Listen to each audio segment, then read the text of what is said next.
Alors ça, c'est toujours chez Duret, pris chez Duret. Cet animal, c'est un arbre, c'est aussi un animal plante.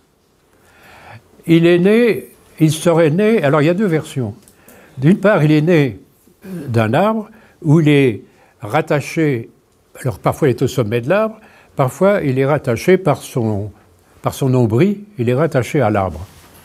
Et il broute autour de lui, et puis quand il n'y a plus d'herbe, quand l'herbe se dessèche, il disparaît, il meurt, parce qu'il n'a plus de nourriture.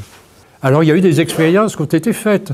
Par exemple, on a coupé l'herbe pour que le mouton, né de cet arbre, n'ait pas à manger. Et effectivement, il meurt. Ça, évidemment, il y a beaucoup de gens qui ont cherché. Alors, nous avons beaucoup de voyageurs qui sont allés en Tartarie et qui ont voulu voir cet arbre, ce fameux arbre. Parce que ce mouton avait des particularités, c'est qu'il avait une peau extrêmement fine, de qualité, et qu'on en servait pour faire des bonnets. Donc c'était assez précieux, c'était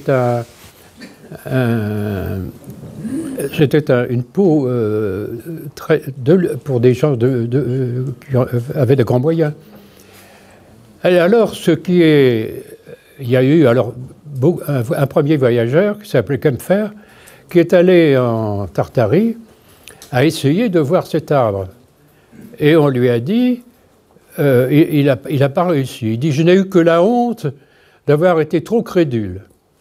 Et de même, le Français Chappe d'Autroche, qui est allé, enfin, tous les voyageurs qui sont allés en Moscovie ont essayé de voir, mais ils n'ont rien trouvé.